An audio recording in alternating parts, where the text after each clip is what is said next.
Assalamualaikum warahmatullahi wabarakatuh. Bismillahirrahmanirrahim.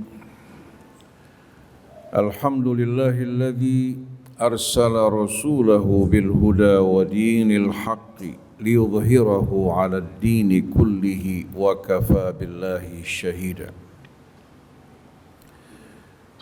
Inna Allaha wa malaikatahu yusalluna 'alan nabi.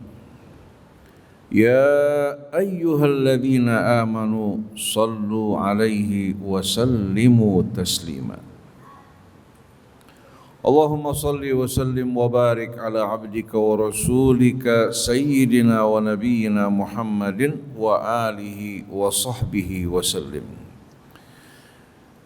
Amma ba'du fa ya ibadallah usikum wa nafsi wa udzakirukum jami'an bitaqwallahi wa ta'atihi la'allakum tuflihun. Yaqulullahu tabaraka wa ta'ala fi muhkami tanzilih, ya ayyuhalladzina amanu ittaqullaha wal tanzur nafsum ma qaddamat lighad wattaqullaha innallaha khabirum bima ta'malun. ولا تكونوا كالذين نسوا الله فأنساهم أنفسهم أولئك هم الفاسقون. Para jamaah hadirin jamaah Jumat Masjid Silaturahim yang dirahmati Allah. Berulang kali Allah Subhanahu wa taala mengingatkan kita semua dalam kitabnya agar kita dalam kehidupan dunia ini tidak dilalaikan, dilupakan oleh harta benda kita, anak-anak kita dan kesibukan dunia dari kewajiban kita kepada Allah Subhanahu wa taala.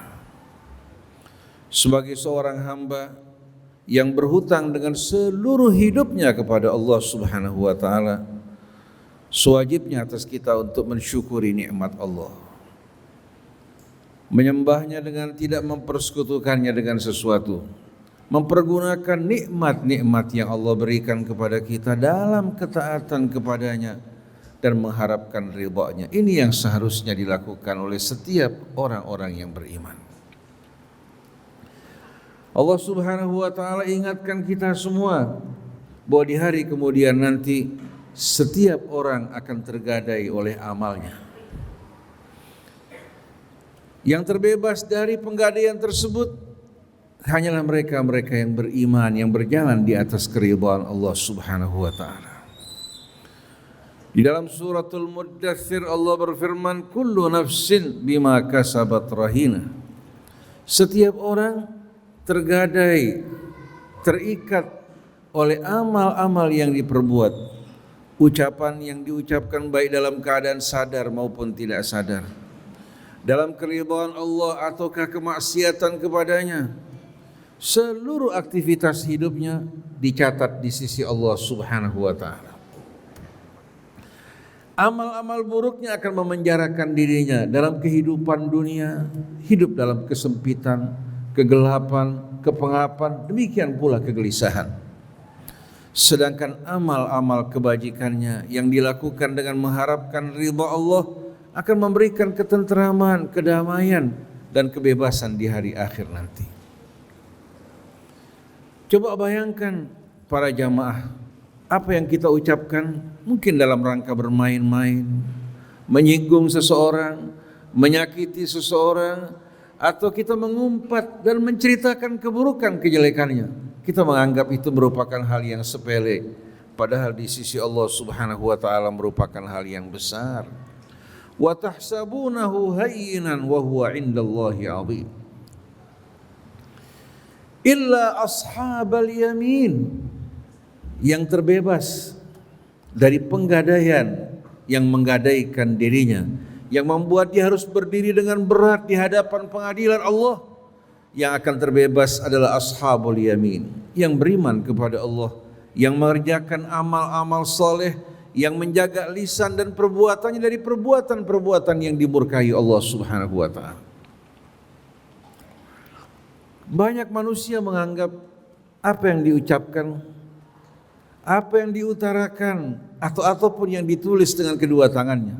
Saat ini apa yang di-broadcast melalui WA, begitu pula yang mereka masukkan ke dalam Facebook, ke dalam Instagram, mereka anggap ini merupakan hal yang sepele. Mereka lupa bahwa di kanan kiri kita terdapat malaikat yang selalu mencatat amal-amal kita tanpa jenuh dan bosan. Lidah kita yang pendek, menurut Rasulullah SAW, yang paling banyak menjerumuskan orang ke dalam api neraka dengan wajah terlebih dahulu. Wa hal yakubbun nasa ala wujuhihim fi nari jahannama illa hasaidu alsinatihim. Bukankah yang banyak menjerumuskan orang ke dalam api neraka jahanam dengan wajah tersungkur ke dalamnya, melainkan amal-amal yang berasal dari lidahnya. Apalagi sekarang hadirin sekalian, dengan sarana penerus yang meneruskan lidah kita, bahkan tertulis dalam tulisan-tulisan kita bisa bayangkan betapa beratnya pertanggungjawaban kita di hadapan Allah Subhanahu wa taala. Oleh karena itu Nabi kita Muhammad sallallahu alaihi wasallam mengatakan, man kana yu'min billah wal yaumil akhir falyaqul khairan aw liyasmut. Barang siapa yang beriman kepada Allah dan hari akhirat, hendaklah dia berkata yang baik atau dia diam. Satu hari Nabi bertanya kepada para sahabatnya, atadruna manil muflis, tahukah kalian siapa yang dimaksudkan dengan al-muflis? Dijawab oleh sahabat Nabi kita Muhammad sallallahu alaihi wasallam, al-muflis indana man la dinara wa la dirhamalah. Orang yang tidak memiliki apa-apa, yang modalnya habis, yang dalam keadaan bangkrut, itu yang dikatakan sebagai muflis. Dijawab oleh Nabi kita Muhammad sallallahu alaihi wasallam, al-muflis yaumal qiyamah, di hari kiamat nanti, orang yang banyak melakukan kebaikan, tapi sungguh sayang, ternyata lidahnya perbuatannya menyakiti fulan, akhirnya amal-amal kebaikannya dipotong untuk melunasi hutang-hutangnya, ternyata masih tidak mencukupi. Oleh karena itu ucapan kotor, fitnah, demikian pula ghibah yang kita ucapkan pada seseorang hanya menguntungkan orang tersebut, merugikan kita. Oleh karena itu apabila kita orang yang beriman kepada Allah dan hari akhir, mari kita dalam hidup ini mempersiapkan bekal kita untuk menghadap ke hadapan Allah, mengerjakan amalan-amalan saleh yang diridhai, menjaga diri kita, tangan kita, lidah kita dari perbuatan-perbuatan yang akan merugikan kita sendiri. Laha ma kasabat wa 'alaiha maktasabat.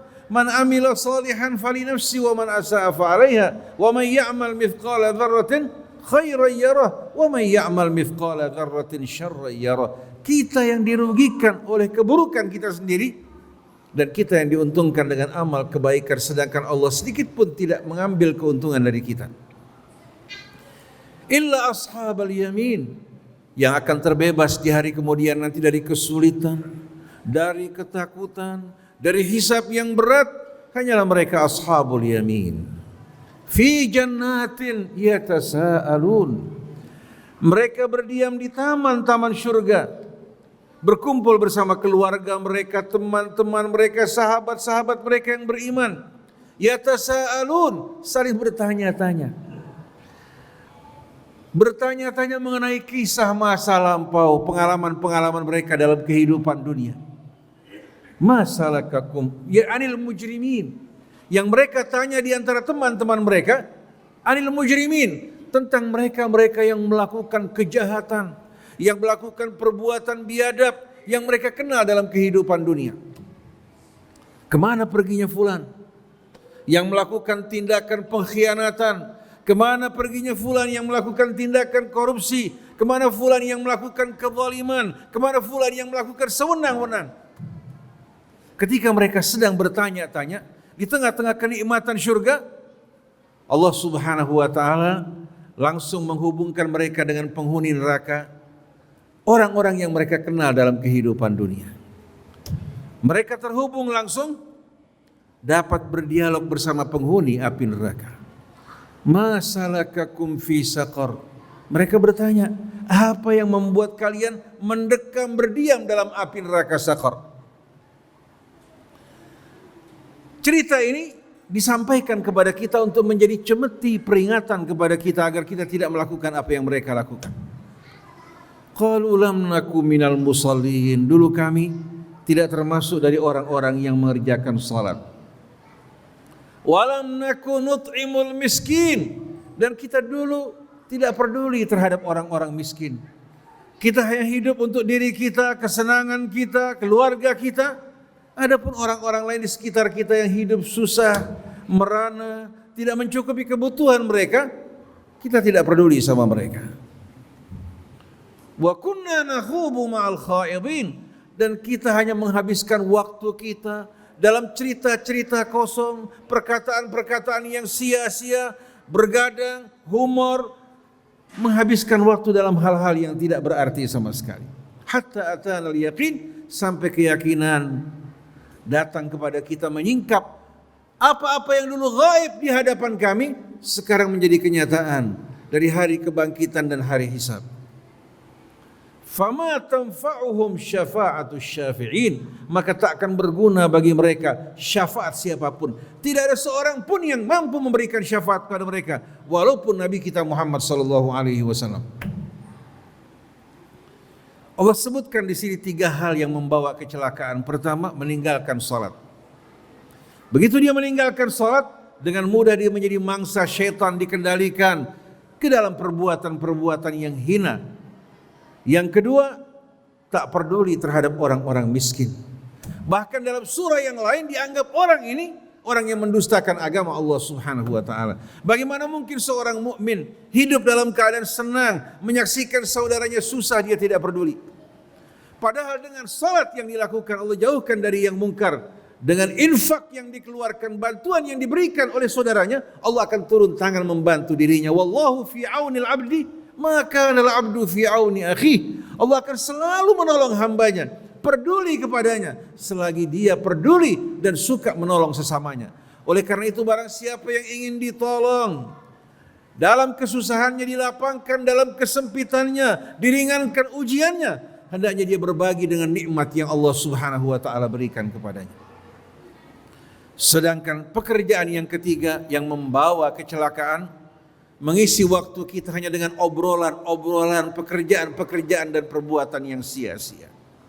Akhirnya membuat hati kita lalai, diberikan peringatan kita tidak peduli, ayat-ayat Allah dibacakan kita acuh tak acuh, disebabkan karena kebiasaan kita lalai. Uniknya, bila mereka mendengarkan pembicaraan yang membawa tawa, humor dan kelalaian, mereka serius mendengarkannya. Tapi di saat dibacakan ayat-ayat Allah, mereka merasakan jiwa mereka sempit dan pengap. Ini merupakan petaka yang sedang melanda bangsa kita, di mana kalau mereka menyaksikan humor, tawa, dagelan, bahkan agama yang disampaikan dengan membuat orang tertawa, ini yang disambut. Tapi agama yang mengarahkan mereka kepada Allah, mengingatkan mereka akan tanggung jawab mereka, merupakan hal yang tidak disukai. Fama tanfa'uhum syafa'atus syafi'in.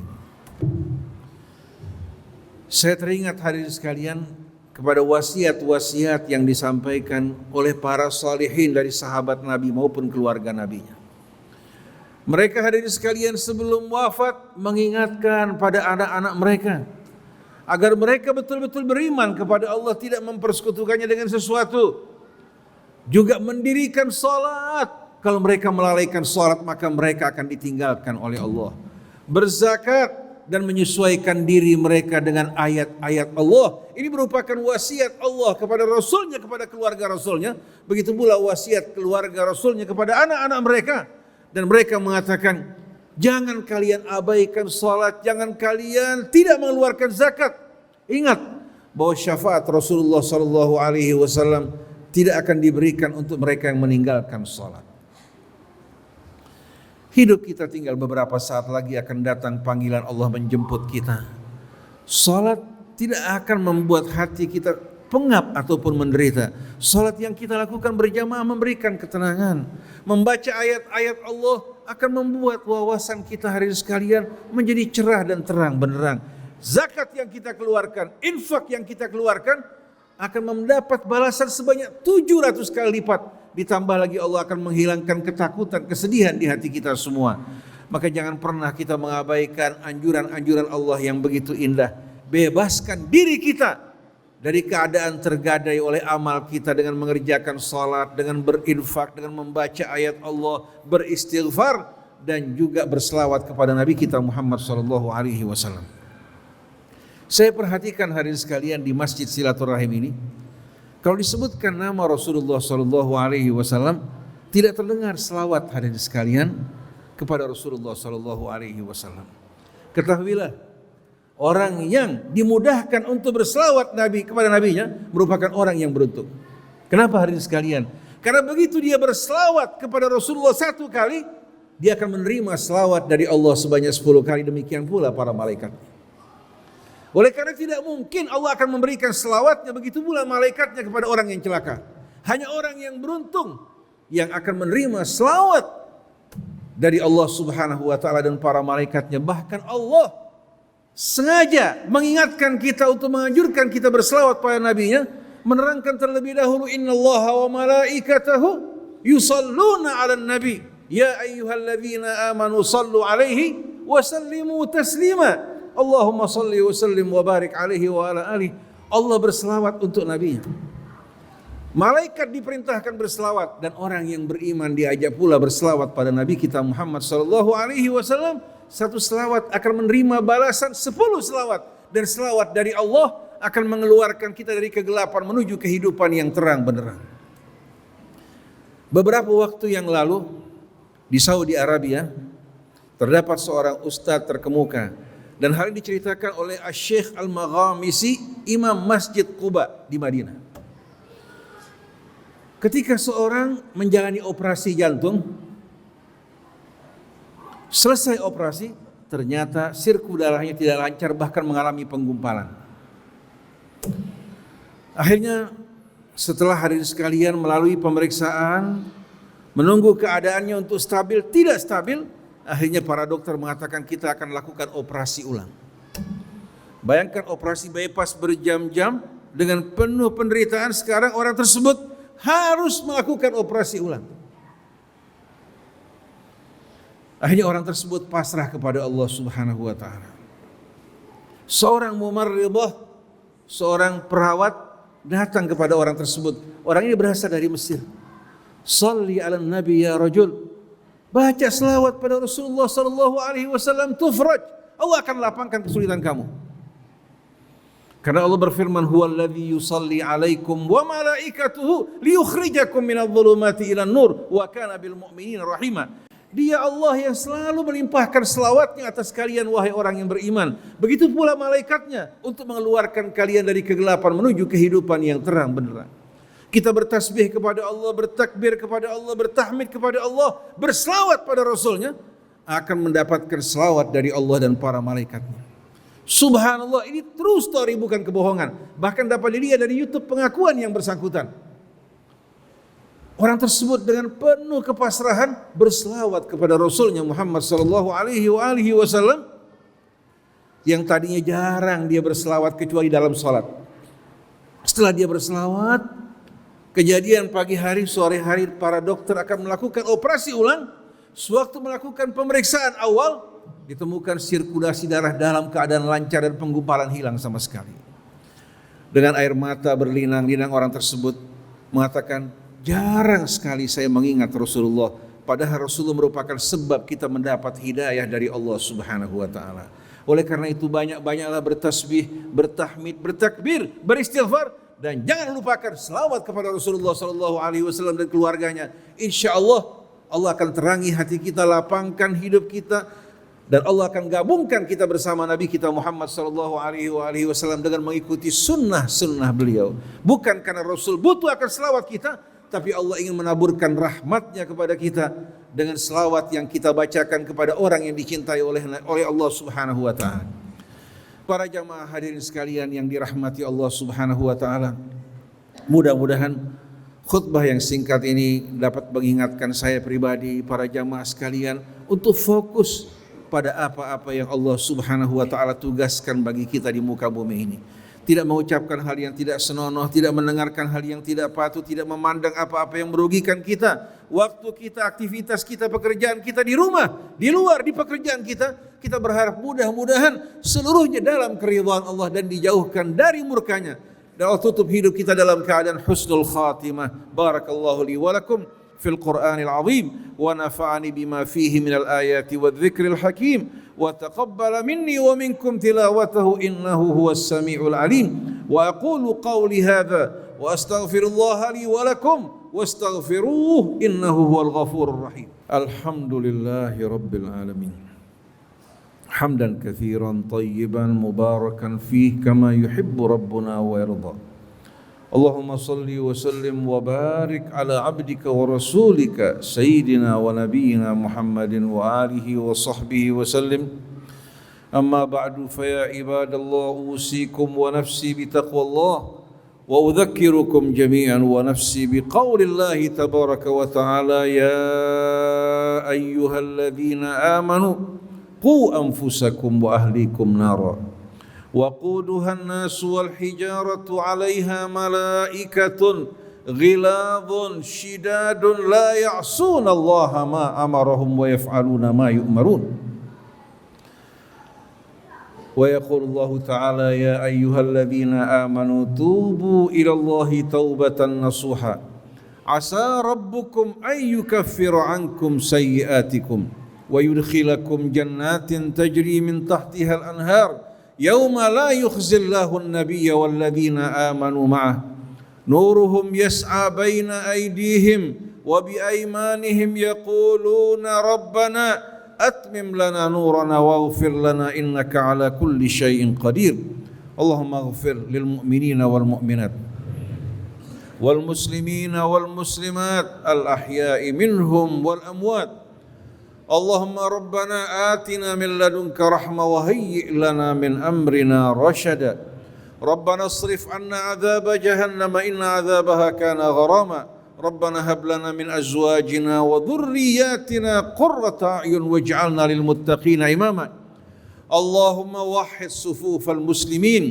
اللهم أصلح أمور المسلمين اللهم أصلح ذات بيننا وألف بين قلوبنا واصرف عنا السوء والفحشاء والمنكر وما ظهر منها وما بطن وارفع عنا الأذى والوباء والبلاء والفتن والمحن وسوء الختام اللهم أعنا على ذكرك وشكرك وحسن عبادتك وأعنا يا رب على التوبة والعنابة إليك وعلى تلاوة كتابك والاعتصام بحبل نبيك محمد صلى الله عليه وآله وسلم واجعلنا هداة مهتدين ولا تجعلنا ضالين مضلين برحمتك يا أرحم الراحمين ربنا تقبل منا إنك أنت السميع العليم وتب علينا إنك أنت التواب الرحيم بفضل سبحان ربك رب العزة عما يصفون وسلام على المرسلين والحمد لله رب العالمين عباد الله إن الله يأمر بالعدل والإحسان وإيتاء ذي القربى وينهى عن الفحشاء والمنكر والبغي